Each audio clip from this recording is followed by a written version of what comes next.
ধর্ম অর্থ কাম মোক্ষ বাঞ্ছা আদি সব এর ভিতরে মুখ্য বাঞ্ছা কইতব্য প্রধান যাহা হতে কৃষ্ণ ভক্তি হয় অন্তর্ধ্যান। কৃষ্ণ ভক্তির বাধক যত শুভ অশুভ কর্ম জীবের অজ্ঞানতম ধর্ম। আমাদের চারটে বাঞ্ছা ধর্ম অর্থ কাম মোক্ষ, এর ভিতরে মুখ্য বাঞ্ছাটা প্রধান, আমি মোক্ষ প্রাপ্তি হব। কিন্তু যদি কোনো কৃষ্ণ ভক্ত মনে মনে চিন্তা করে যে আমি মোক্ষ প্রাপ্তি হব, এই কথাটা ভাবার সঙ্গে সঙ্গে সে আর কৃষ্ণ ভক্ত থাকে না।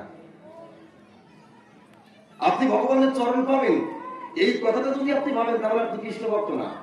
আপনি হরি ঠাকুরের চরণ পাবেন, এই কথাটাই যদি আপনি ভাবেন তাহলে আপনি হরি ভক্ত না।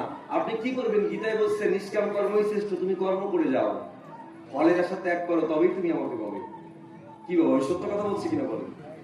আমরা তো সবাই বাবা, আমরা গোবিন্দকে পাওয়ার জন্য, হরিচাঁদ ঠাকুরকে পাওয়ার জন্য সাধনা করছি না। তাকে পাওয়ার জন্য সাধনা করার প্রয়োজন নাই।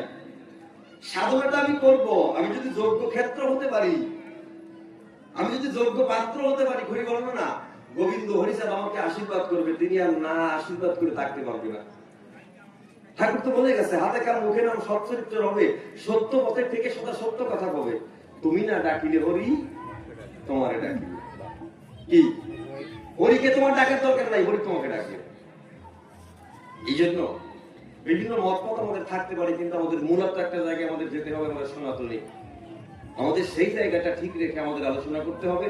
তবে ভালো ভালো কিছু প্রশ্ন করে গেছে, অন্তরে আসে ভালো, আমি আবার সাধ্য অনুযায়ী জবাব দেবো। তার আগে একটা গান গাই। এই ছোট ভাই, মাইকের সাউন্ডটা বাড়িয়ে গেছে, একটু কমাই দেয়।